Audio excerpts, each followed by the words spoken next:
Welcome to another cracking episode here at the Lockdown Tactics. It's been an eventful few weeks, and Boydy has been itching to get one of his locals, the big names we promised here, and it doesn't get any better than the local for Boydy. Bigger name than Boydy.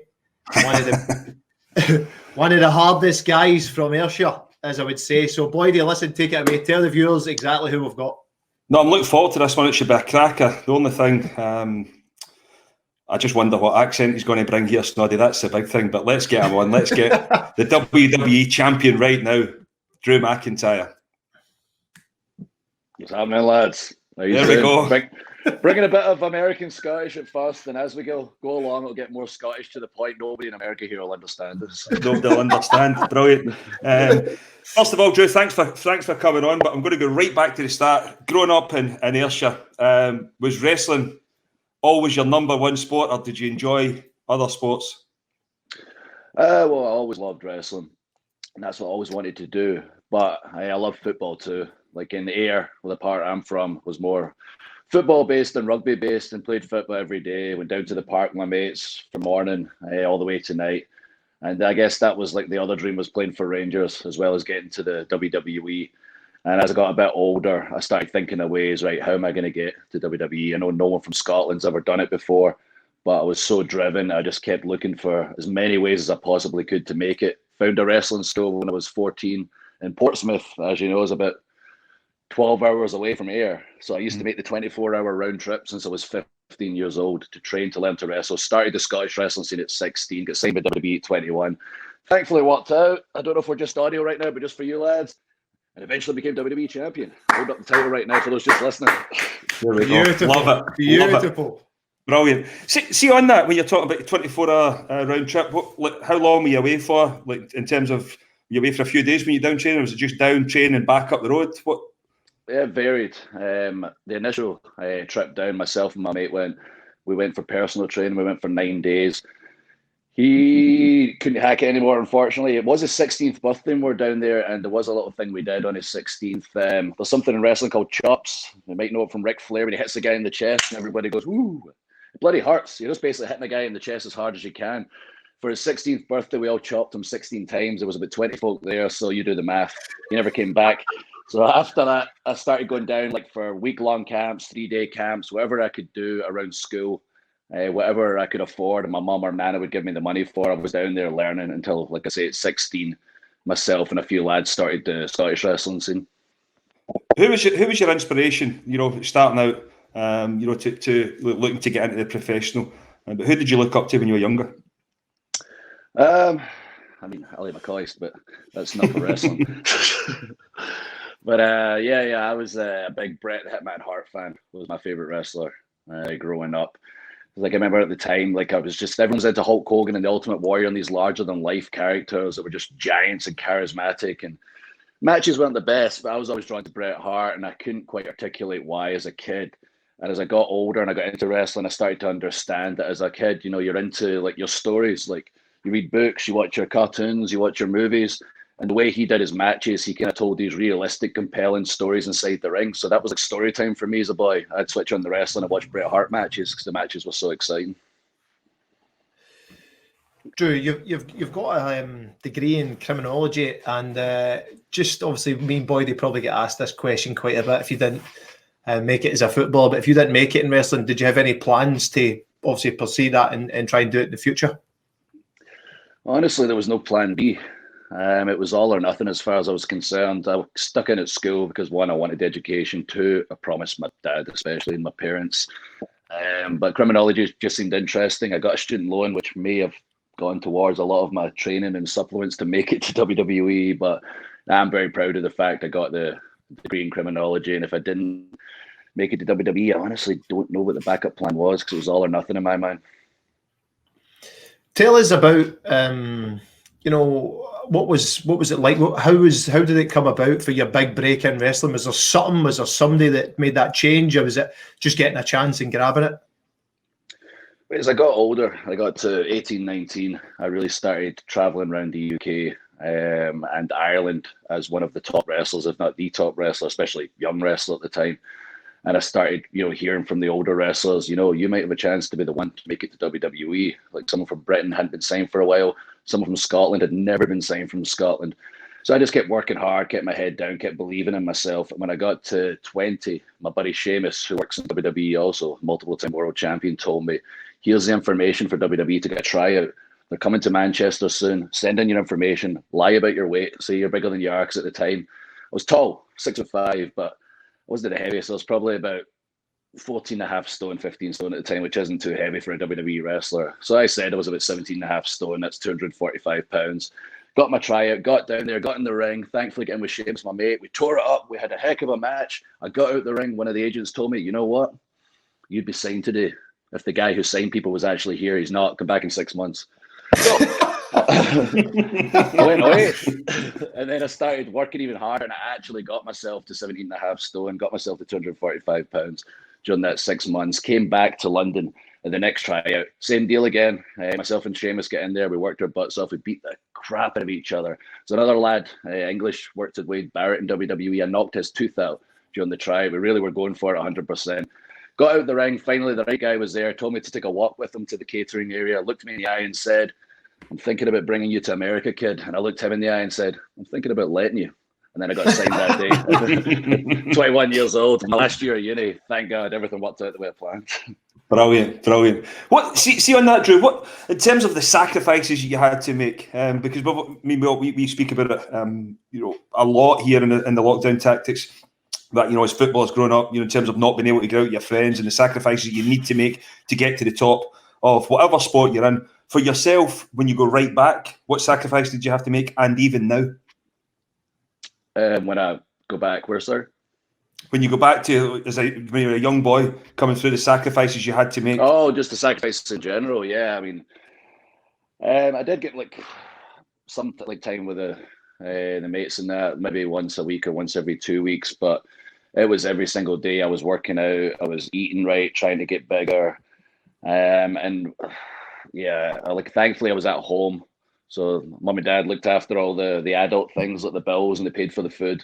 And all that. It's when I came to America, the real sacrifices began. Like when I got to America and I had to look after myself and had to pay the bills, the laundry, and the washing wasn't magically doing itself anymore. And the biggest thing of all, that I never took this into account before I got signed, was I had to leave Scotland and move to America. And I'm very close with my family. And the fact that I just was never around them was the most difficult thing of all, and the biggest sacrifice. Like to this day, that's the thing that has been the hardest. My family's been accepting of the fact that I live here now. Scotland's not so accepting of my accent. The wife, has been through a lot with me over the past 6 years to get me to where I'm at today. So the biggest sacrifice of all is, the family sacrifice more than us. We're on the road all the time. It's hard on the body, hard on the mind, but the family sacrifice the most.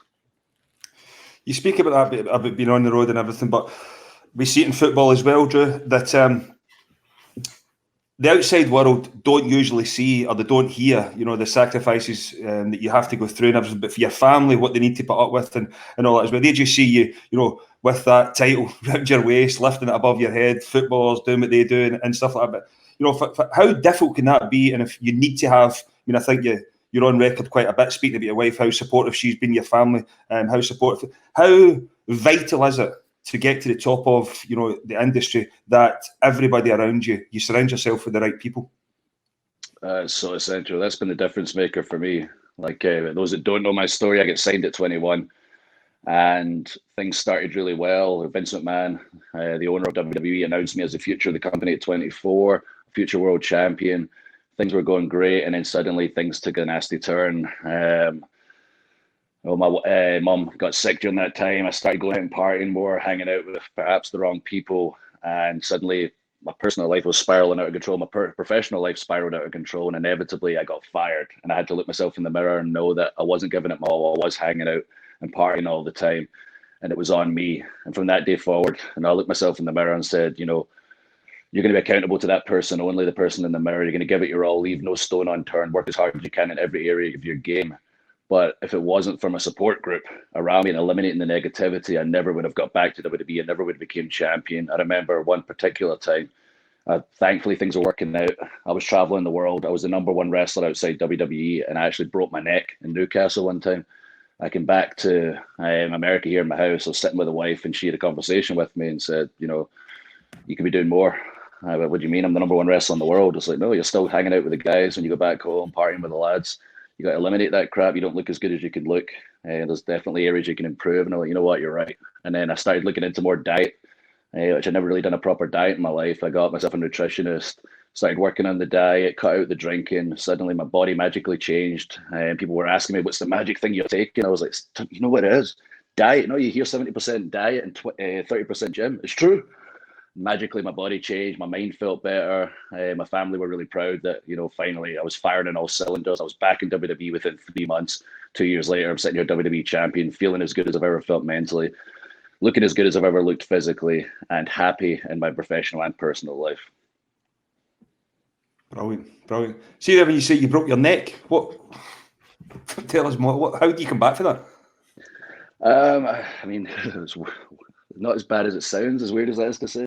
Like I tore my bicep off the bone one time, and that was way worse. But I got dropped in my head during a match in Newcastle. I basically kissed my own chest. It's like diving into a swimming pool and landing in the back of your neck at the bottom of the pool. Like I heard it, the break.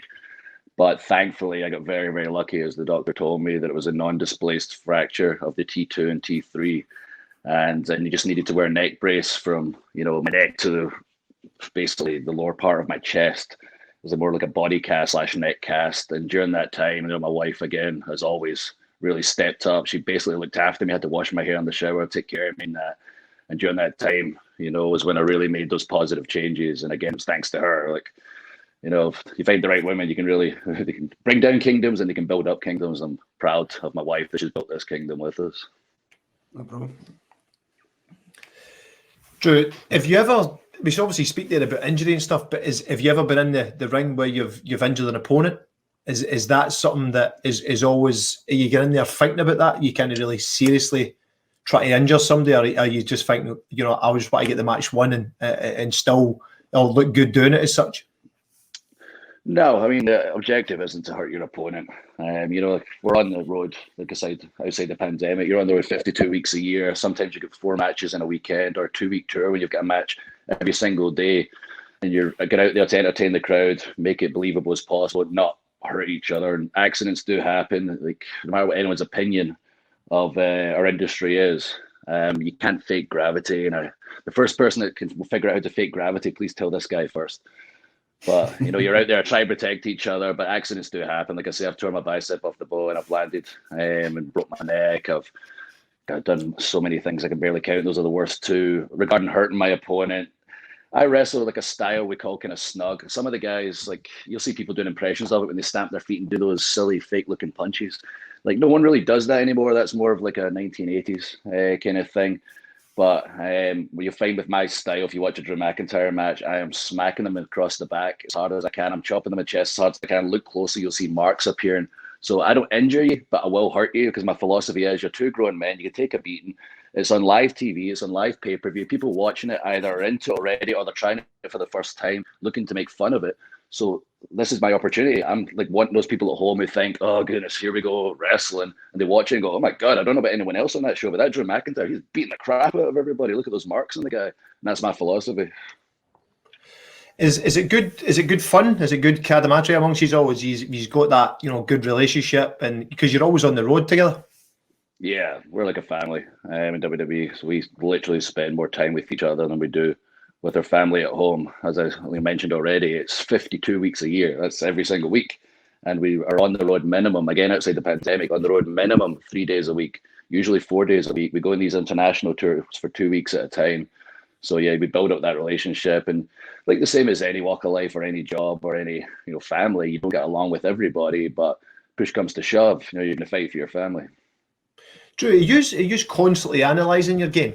Are you constantly analysing your performances? Have you got like people within obviously your camp as such as like because obviously the reason why I say it is we've got like analysts and stuff that view as a team.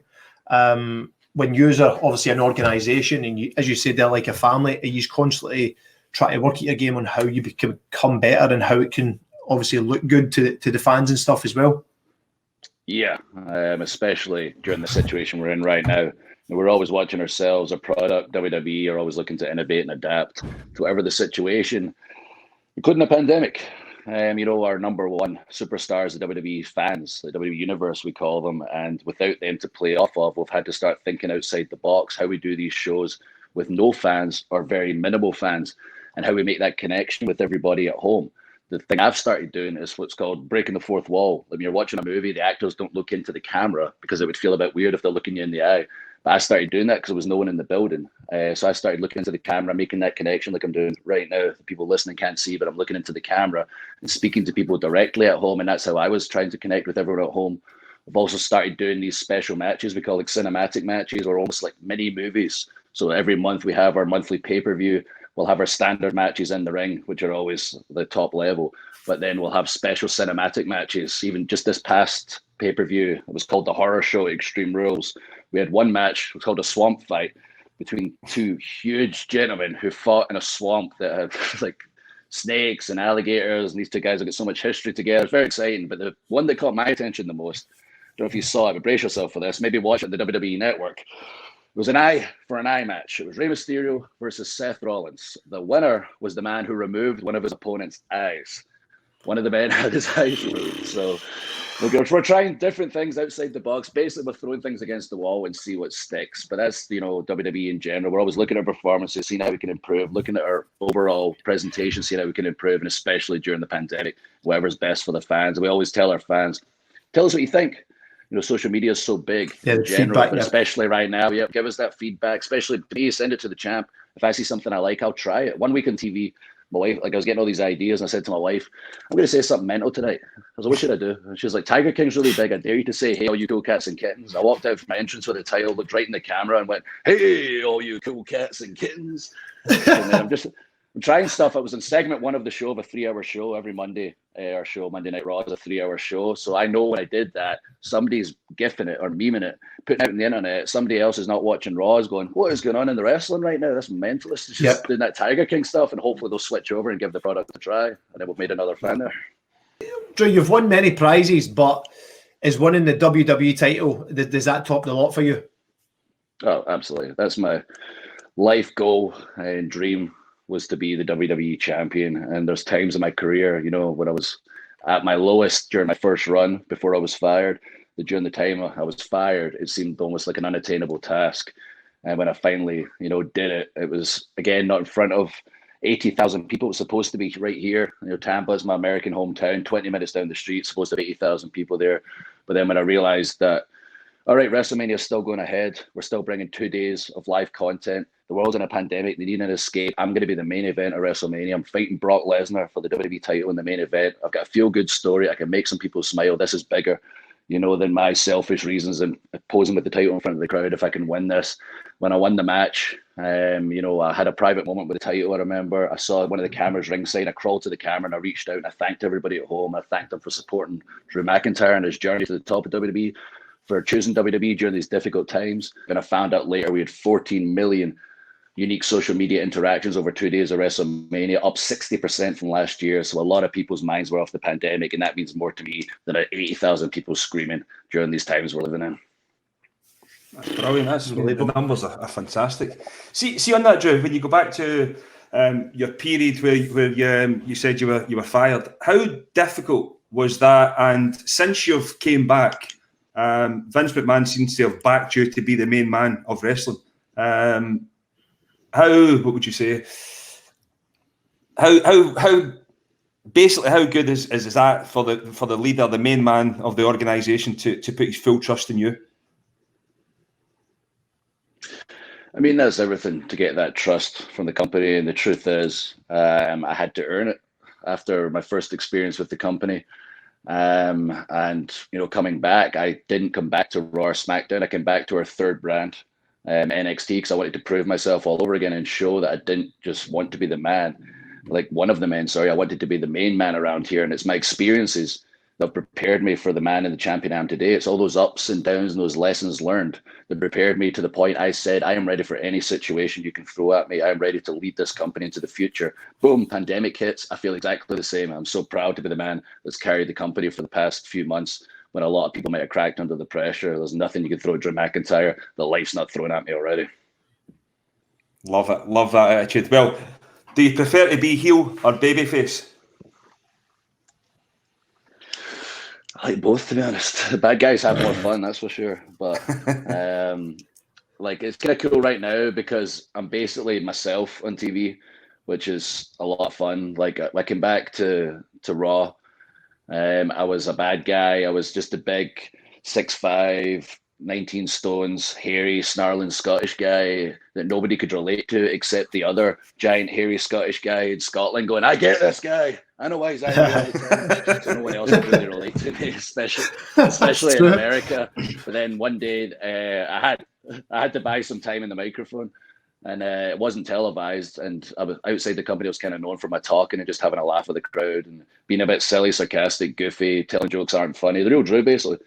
So I started doing that in front of the crowd, and then the right people saw it and said, well, we need to put that on TV. That's a real personality that could really connect with people. So sure enough, they started giving me chances to be myself on the mic, and I did the same thing, just interacting with the crowd. I'd have polls. I didn't tell the writers any of this. This is not a script that's telling me to do this. I just started doing what I wanted, basically, and having people like raise their hands and stuff in the crowd, like, hey, who thinks they're going to win?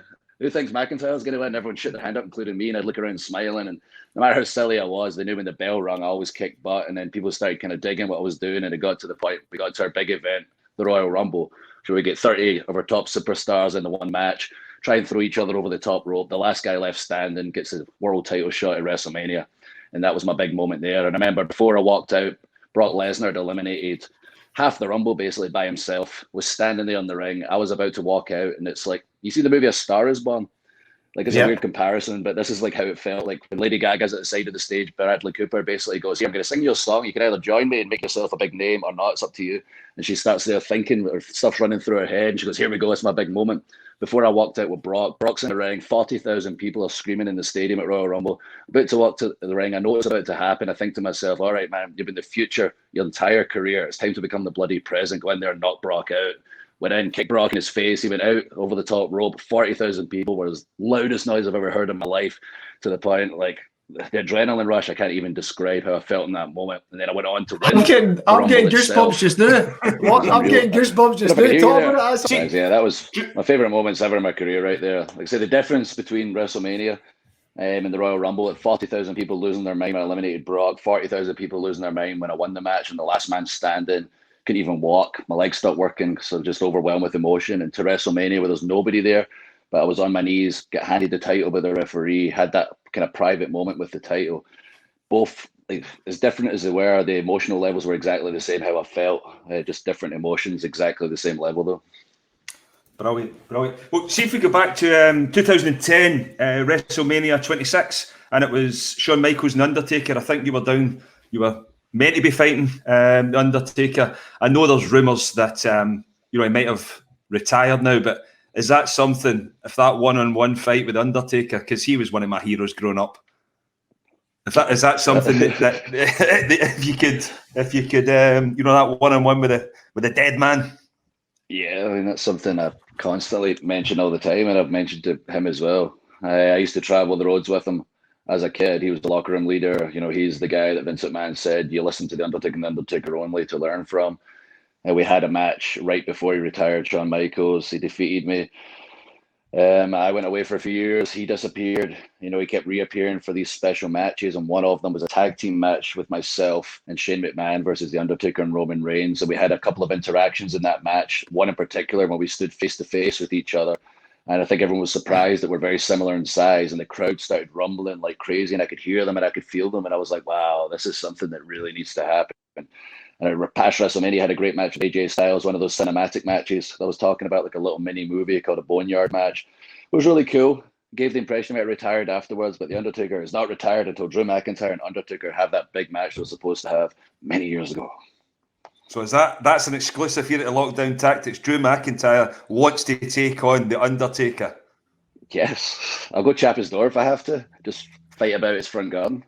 Brilliant. We're ready. There we go. Drew, that's the one. I wish, see the fight where it's like eye for an eye. I wish we could have a voice for a voice, and I could take his voice off and give me a sore head because it does my head in on the on the red sun. A voice for a voice, Boydy. Me and you, Lockdown Tactics. I'm going to knock you out. Oh, by the way, Drew, it'd be okay to be. I mean, I know everybody's got their finishing moves and stuff like that, but Snoddy's, he would just need to breathe on you, mate, and that'd be you knocked out anyway. So I mean, he's got that up his sleeve. The old Snoddy breath. I'm like Triple H, Boydy, just breathing while at top people. Oh yeah, I think Triple H. It says he's a West Ham fan. Actually, like it's funny. That's true. Yeah, that's true. I mean, unfortunately, I think it's because it's the only team he's ever heard of in his life. He's not the biggest sports fan. Like him and I know the same amount about American sports as each other, which is nothing. But I know about like football. Obviously, I think he just heard someone say West Ham one time, and he went, "Oh yeah, that's my favorite team." Give us see when you speak there about that 1-on-1 with Undertaker, but past and present, if you have to go back if you had to pick 3 fights to fight for that title, 3 fights, who would it be? With right now, past and present. If you like Drew McIntyre, he's 3 fights. Who would you want to take on? Obviously, said the Undertaker.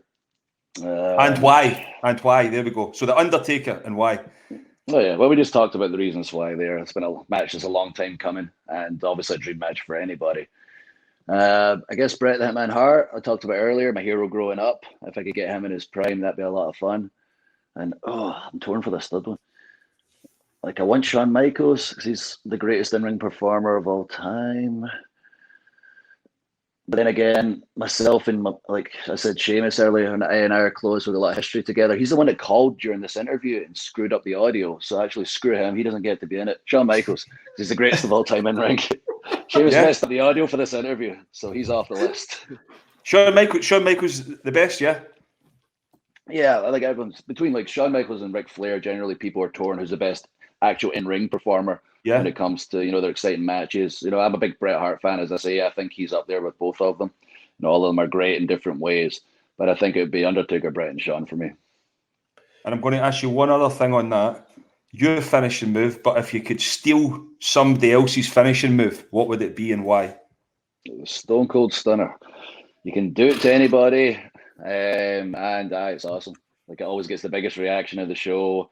When I was back in school, when wrestling got big all of a sudden, when I was at Prescott Academy, and just I walked in one day, obviously loving wrestling, and magically everyone just loved wrestling. They were just talking about Stone Cold Steve Austin and how amazing he was, and how he was beating up Vince McMahon and hitting stunners in each other on the playground. So a lot of history with myself. But what it sounds like back in the day, you were copying him as well with the cans, crushing the cans back in the day.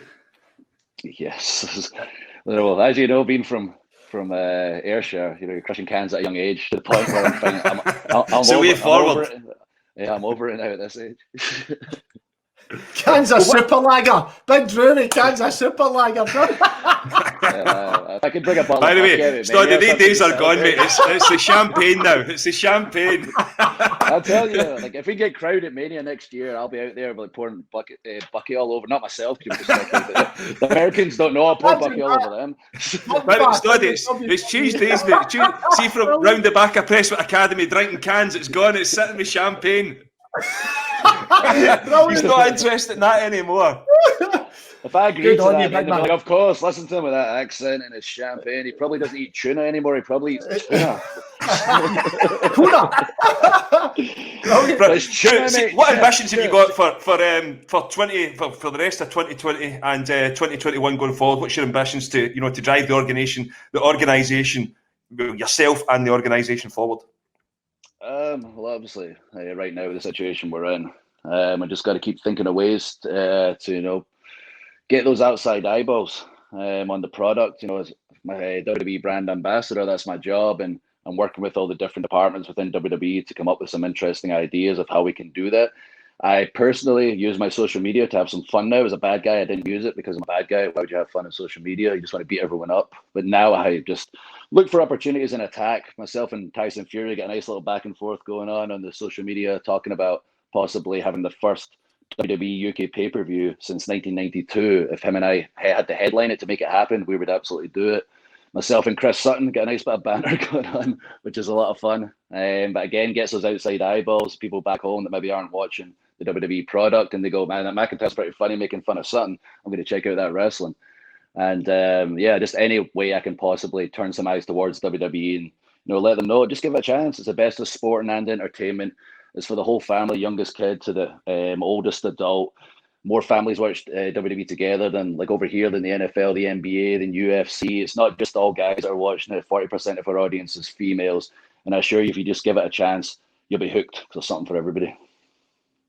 Brilliant. Drew, see how he says then about you're a brand ambassador. Did you realise that was going to be the case? Where you said obviously you've trained, you spoke to the lad who said like you're going to be going to be a big star, and he says obviously I'm going to let you take you America, and it's so interesting, it's so good to see that side of it. But when obviously me and Chris speak a lot about this when you're in football terms, when it's you had a dream about being a footballer. Obviously you dreamed about being a wrestler and what ambitions and what you had. But see, when you actually get there, do you feel as if now you've got different roles within the organisation to try and use your social media platform to try and get other sports engaged in, other fans of sports to get engaged in with the WWE?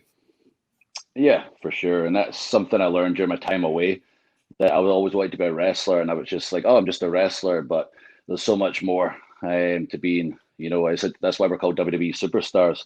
You get so much more responsibility. And like you say, there's ways we can positively impact people around the world.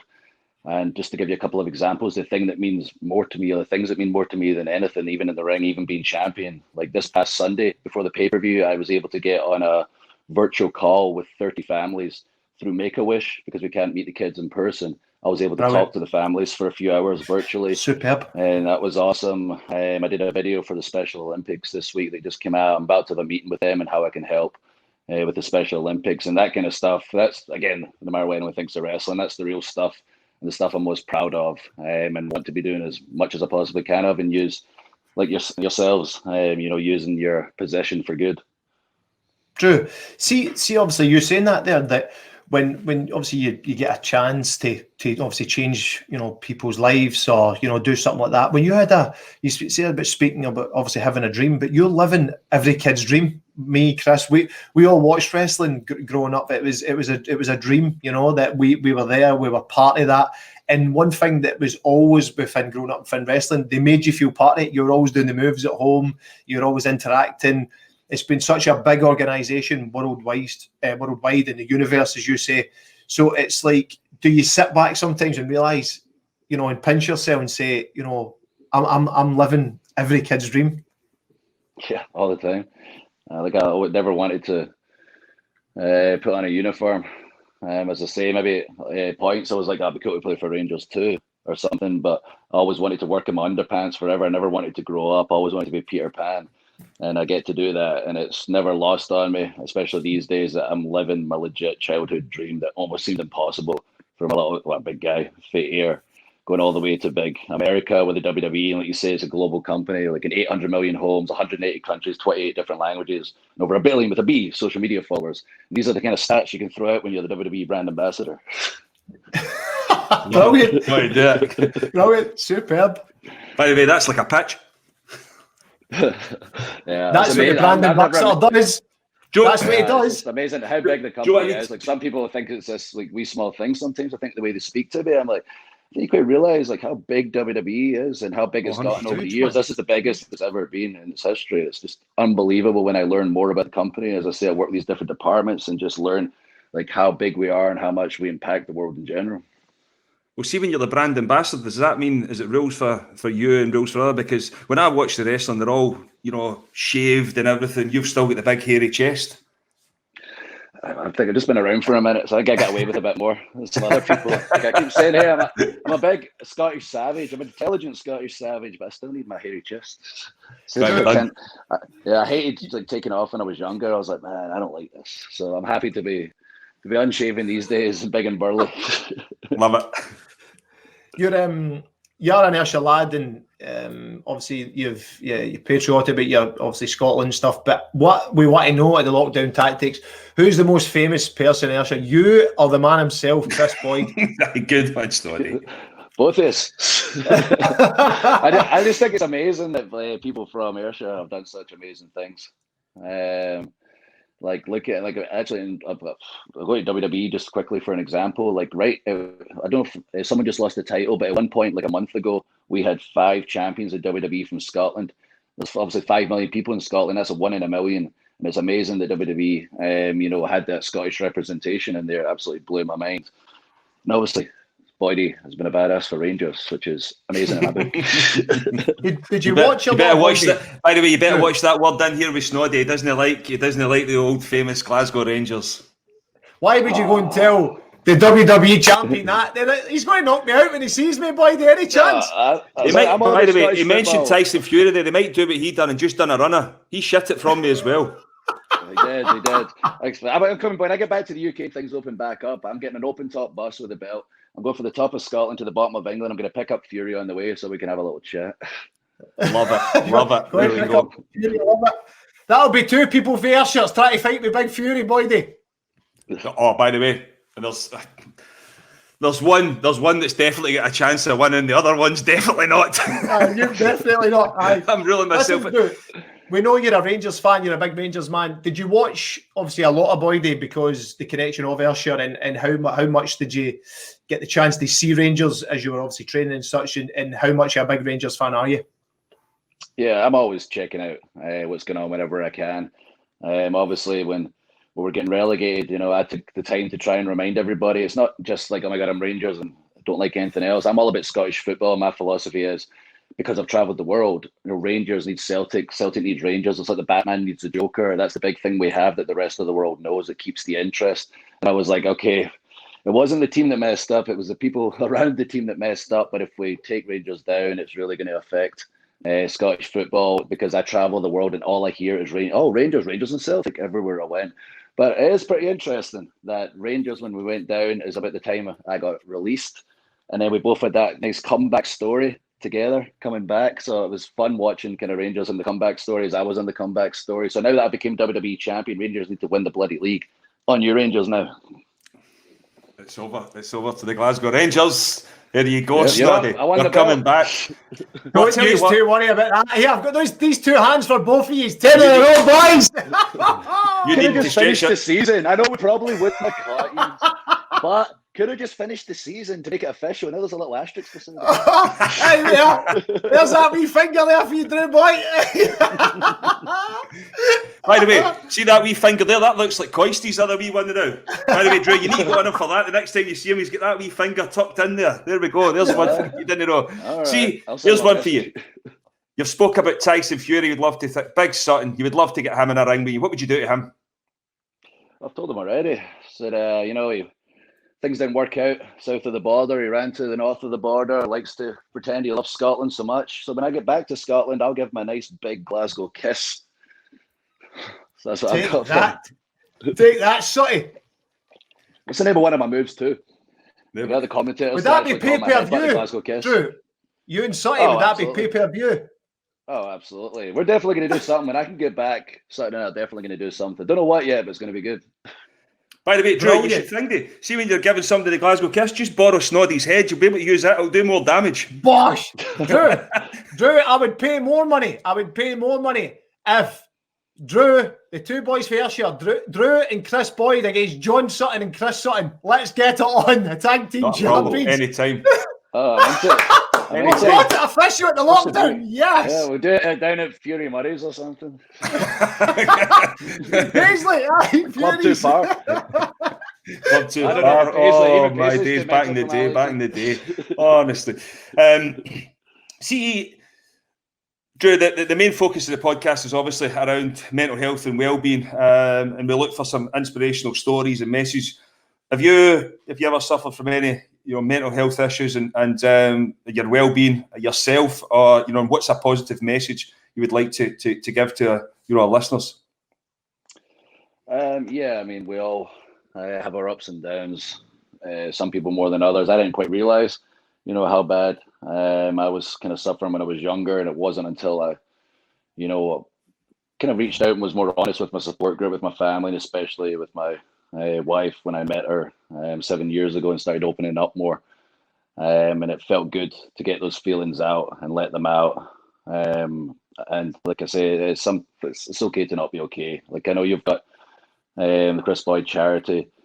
I'll tell a little story. Why I'm so big on mental health, especially these days, is my buddy Adrian McCallum Lionheart asked me to do a video for yourself in your college.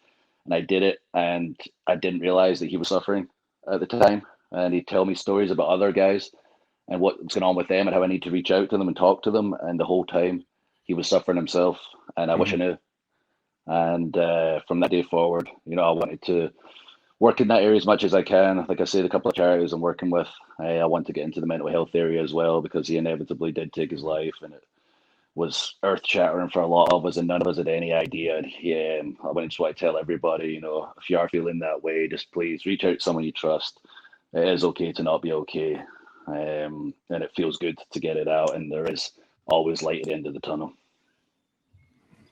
No, 100%. And I think just to back you up on that, I mean, the passing, the hashtag positivity, the video that you done as well, we received an award for the Green Gowns award ceremony last week, 2 weeks ago, and for the recognition that we've done here in Ayrshire, all that we're doing. So listen, for me personally, it's been great that you've helped out the charity in the Ayrshire College, and I think that you can see the impact that it's having on people, especially even with us with the Lockdown Tactics podcast, the people that are listening to it and helping them.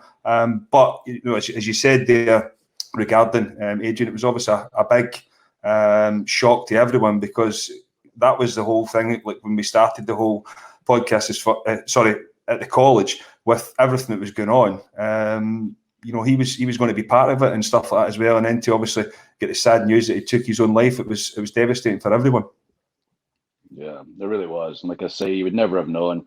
He just kept as you know, like just such a big personality. You would never know anything's wrong. And he was always telling me about others and looking out for others. And I called a couple of the guys that he told me about that were kind of suffering to speak with them. And the whole time he was suffering. So if you're the one suffering, it's okay to look out for other people, but you also have to look out for yourself. Yeah, you're right, 100%. Drew, see within the organisation, obviously you're a brand ambassador, and do you have stuff, because we spoke to Andy Robertson last week, and it was very refreshing, Boydy, when he said that the club have got a psychologist in at the place because they are dealing at the elite level. You are the elite level performers. That is a obviously huge organisation. And we would be lying to say here, so obviously sitting here now with the ups and downs in any sport, wrestling is, there is injuries involved. Do you focus on that, at that minute level to say, we need to keep these are all, tough females, males involved within the wrestling world. Do you need to keep a close eye on it because of the levels that you do train at? Yeah, I mean, we keep an eye on each other. We look out for each other, but the company does have, a mental health department that you can reach out to. It's all private. It's all separate from the company. So it's there whenever anybody needs it. And hopefully if anybody does need it, they're maximizing it. Like I say, you got to look after yourself, not just physically, but mentally too. No, I agree, 100%. Couldn't agree anymore. Well, this is Snoddy's favourite part of the show, where he likes to go back to. I do. Well, I love it. I just love getting the insight into our special questions here at Lockdown. I know you're a big football fan, but I'm going to ask you two questions, Drew. I hope you don't mind. Who is Drew McIntyre's top 5 wrestlers?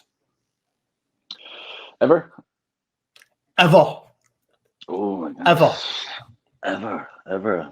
People have been doing this recently. They call over here the Mount Rushmore, where they have the president's heads on the side of the mountain. Top 5. So Bret Hart, Shawn Michaels, Undertaker, Ric Flair, Hulk Hogan. Later on, I'm going to remember somebody and go, I should have said that person, but there we go. I'll tell you what, I cannot believe Stone Cold, after his Kansas Super Lager, I cannot believe he's not got a mention, Boydy. Jesus Christ. All right, Stone Cold should be in there as well. Like, I'm going to make a 6th one. I'm making the call. Is he the sub? Is he the sub for any He's the sub. We need a can of Root Pass. Big Stone Cold just coming off the bench like that. Let's do it. Robert Snodgrass at the WWE. Stone Cold Steve Austin. Brilliant. Free substitute. Drew, the next one. The next one. We know you're a big Rangers fan, so we want to hear Drew McIntyre's all-time Rangers 5-a-side lineup. Oh, man, you keep doing this to me. You do stuff off the top of the head. Look what happens. You forget Stone Cold Steve Austin. Let's see. We got Gorham. What can we put at the back? I mean, I guess I should put Goff. Everyone always compares me to Amaruso. That's what Sutton's always saying. You jacked up Amaruso.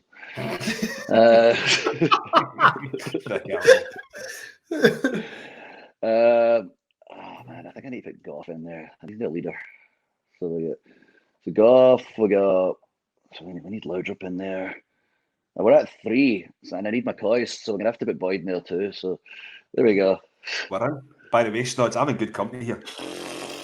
Yeah, so we go. So Goff gonna have to handle it back himself, and then Laudrup can try and make the plays, and then all right, you McCoy's better score the goals. There's one thing. There's one thing. We'll score the goals, but we're definitely not tracking back. Drew, no Gascoigne. He's been lying by the goalpost, just waiting to kick up. No Gaza. Paul Gascoigne's getting left out. Stop doing this to me. Still got to see Boston. Damn it. Okay. Right, I tell you what, you can. I'll get no defenders now. I'll come out. Honestly, I'll come out for Gaza if you want. I'll sit on the bench for Gaza. Deal. Jesus, no Paul Gascoigne and no Stone Cold. Okay, yeah. See what you're doing to me, put me on the spot. Yes, okay. Paul, Gaza from the 8 in a row season.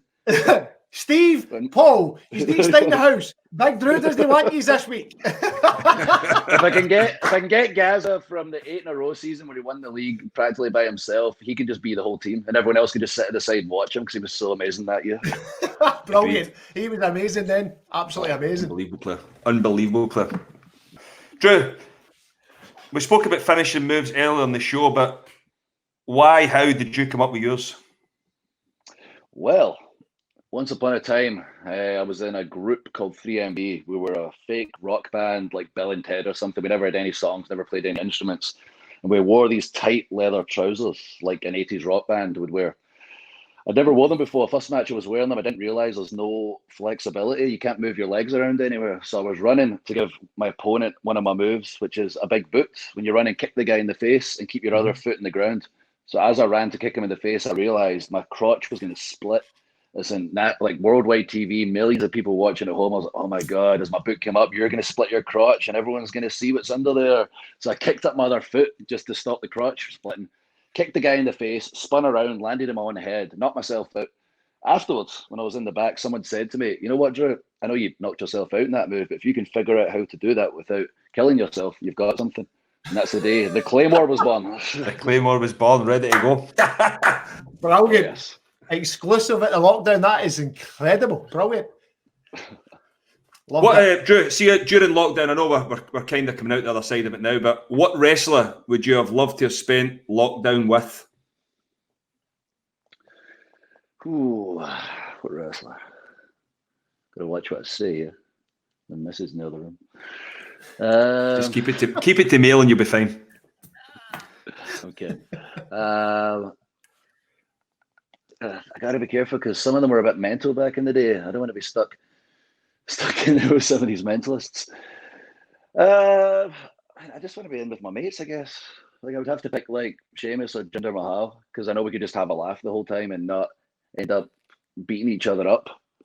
So the only person I think I could spend this amount of time with alone is my wife because most people will drive me mental eventually. So see when you like, there's names coming back to me all the time now. Like, see when you go back when you were younger at the wrestling, Jake the Snake Roberts. Remember walking in with the big snake and everything? Yeah, I do remember. But again, like, you know, he says his personal demons in the past, he's come out, he's in a great place in his life now, which is fantastic. But yeah, I don't want to be stuck alone with the people. No, the old snake. Like, see, I mean, I know Chris Benoit took his own life, and there's been a lot of wrestlers in the past have struggled with mental health issues. What is could there be more done within the organisation for even people when they leave? You know, to be looked after better. I mean, I know we're always speaking about it in football, that we feel as if a lot of football clubs should do more to look after ex-players and stuff like that as well. So is it something even in wrestling as well? Or even when you are in it, you know, when you are in the organisation? Yeah, there is. These days, you know, we cover all bases for our talent who are on the active roster and our previous superstars from the past. You know, right now, like I mentioned already, we have our mental health department. It's completely private. Reach out to it anytime. We have our wellness policy. which is our drug testing and constant checks, like with the blood tests every 6 months, heart tests every year, impact tests, to make sure mentally you're okay, especially if you have a head injury. You will not allowed to be allowed back in the ring unless you pass the impact test. And for our superstars of the past, the company will pay for rehabilitation if they are struggling in any way, mentally or with drug or alcohol addiction. The company will cover it. So that, these days it's covered in every single possible way. Yeah, brilliant.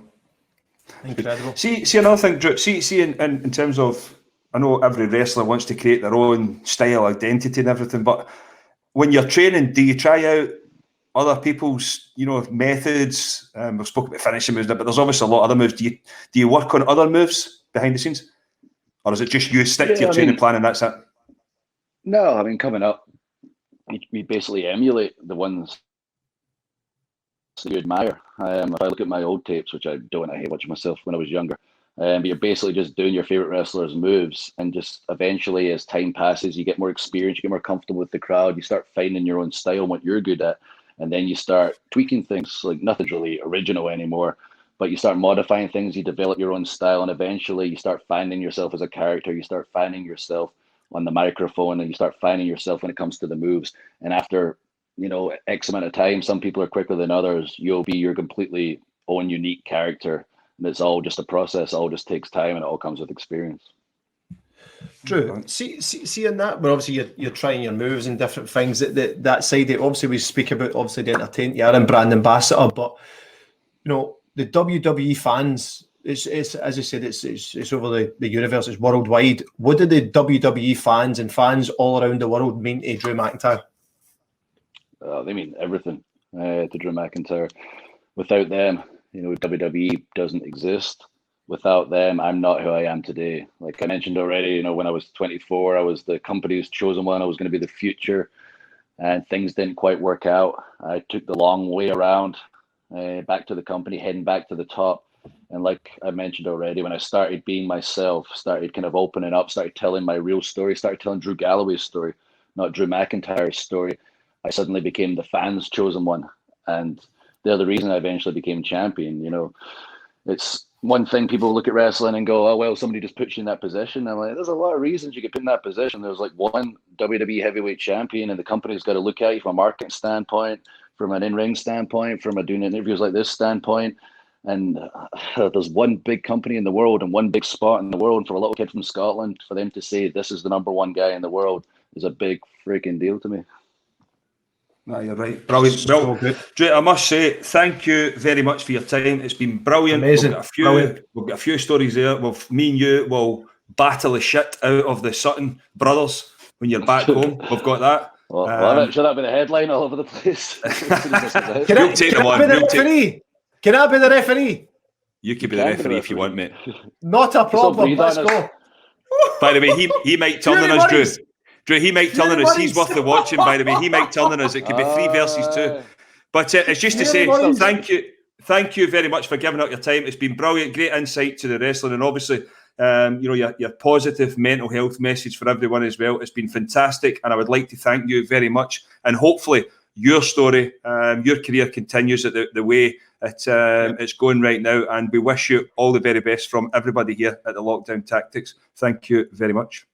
Thank you, Drew. Cheers, mate. Thank you for having me. This has been fun. I really appreciate you, lads. And hopefully, when things get back to normal, open back up, I can get back home. We'll have a show, I'm sure, in Glasgow. We'll get you along to the show and we'll have a laugh. Brilliant. Thank you, Drew. Thanks very much. Thank you. Cheers. Thanks a lot, mate. Cheers. Bye. Well, the big man didn't disappoint there, Snoddy. No, he was superb, Boydy. I actually, honestly, mate, the inside stories are what it takes to get to the level. But really impressed at how he developed it when he came back and found his sort of true self, and how he he's become a brand ambassador, the go-to guy, the number one in the WWE. Vince McMahon putting all his trust into him. No, it was brilliant, Boydy, and it was great to see. But what I am going to say to you, and you know what's coming, I would pay big money for Chris Boyd, Drew McIntyre in one side, and John Sutton and Chris Sutton and me to be the referee. Please make it happen. Please make it happen.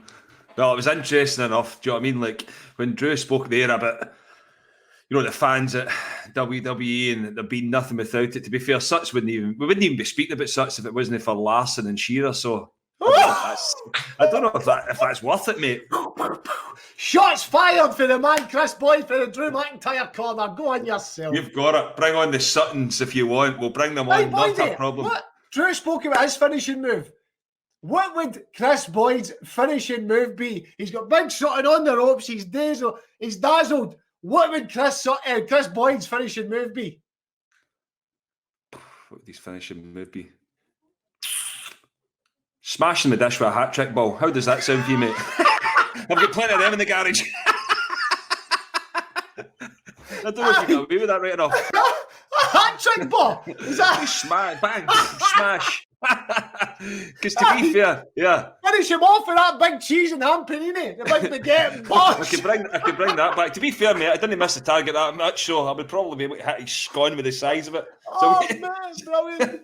So the same size as yours.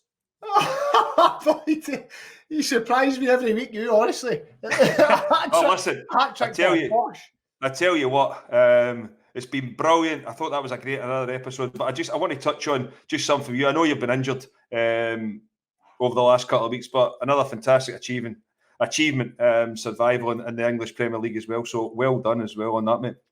Oh, Boydie, listen, brilliant. It's been an eventful few weeks.